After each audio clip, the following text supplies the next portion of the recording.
Bedroom में वास्तु के बहुत से नियम हैं जो कि हमें अपने जीवन काल में अपनाने चाहिए। बेडरूम हमारा सोने का जो शयन कक्ष है वो शुक्र ग्रह से प्रभावित है, शुक्र ग्रह की ऊर्जा से ओतप्रोत है। पति पत्नी के जीवन का सुख का स्थान है ये। पति पत्नी के संबंधों को कितना गहरा रखता है ये स्थान। तो बेडरूम में हमारे वास्तु शास्त्र में ऐसे नियमों को बताया गया है कि जिन्हें यदि आप अपना लेते हैं उससे आपके जीवन में, आपके शादीशुदा जीवन में, आपके वैवाहिक जीवन में व आपके घर में खुशियां ही खुशियां व रिश्तों की मजबूती व सफलता पाई जाएगी। तो वास्तु शास्त्र में जो नियम बताए गए हैं वो मैं आपको इस वीडियो में बताऊंगी। यदि आप सब लोग वो नियम अपनाते हैं तो आप अपने जीवन में भी शुक्र ग्रह से संबंधित नकारात्मक योगों को सकारात्मक योगों में बदल सकते हैं और अपने बेडरूम में भी सकारात्मक ऊर्जा जो शुक्र की महा ऊर्जा है उससे अपने जीवन को और बेडरूम को ओतप्रोत कर सकते हैं। जय माता दी, मैं हूँ चारेमिनी।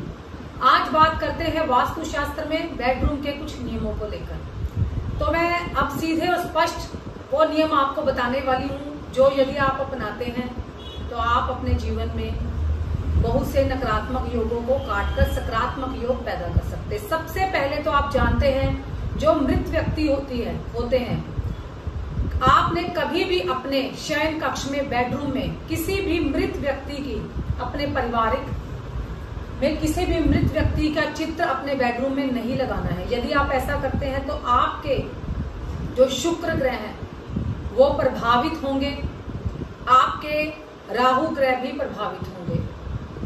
इसके अलावा आपने अपने बेडरूम में जो जूते चप्पल होते हैं वो कभी भी इधर उधर फेंक कर नहीं रखने हैं।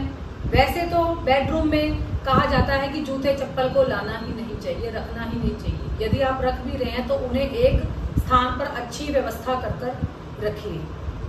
नंबर 3, आपको अपने बेडरूम में कभी भी धर्म ग्रंथों या धार्मिक पुस्तकें या चालीसा कभी भी नहीं रखनी है।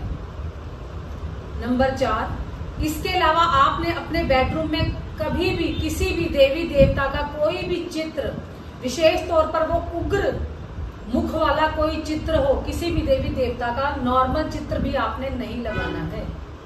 इसके अलावा आपने अपने बेडरूम में कभी भी कपल्स की जो फोटो होती है, आपकी पति पत्नी की या पारिवारिक जनों की फोटो होती है, चित्र होते हैं, वो कभी भी आपने इधर उधर फेंक कर नहीं रखना है। उसे पूरी व्यवस्था कर किसी दीवार पर या कहीं भी आप रख सकते हैं, जिससे कि आपका शुक्र और आपको अधिक सकारात्मक प्रभाव देगा।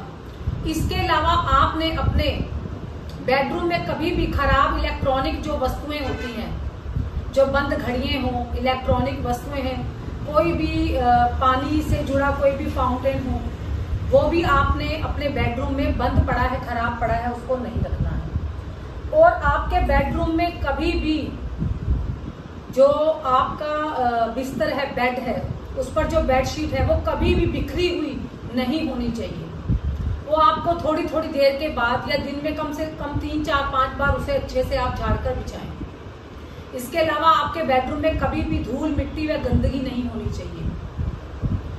और इसके अलावा आपके बेडरूम में कभी भी इंडोर प्लांट जो कि कांटेदार हो वो नहीं होने चाहिए। और इसके अलावा आपके बेडरूम में कभी भी किसी चेयर पर या आपके बेड के ऊपर, बिस्तर के ऊपर आपके पहनने वाले जो शुद्ध कपड़े होते हैं वो बिखरे हुए नहीं होने चाहिए। और आपके मैले जो धोने वाले वस्त्र हों वो कभी भी आपने उतार कर अपने बेड के ऊपर नहीं फेंकने हैं। तो यदि ये छोटे छोटे जो बहुत ही महत्वपूर्ण प्रभावशाली जो टिप्स हैं, यदि आप अपनाते हैं, अपने बेडरूम में वास्तु से जुड़े हुए ये उपाय करते हैं, टिप्स को अपनाते हैं, तो आपके जीवन में कभी भी आपके पति पत्नी के संबंधों में आपके शुक्र ग्रह को कभी भी नकारात्मक फलों की प्राप्ति नहीं होगी।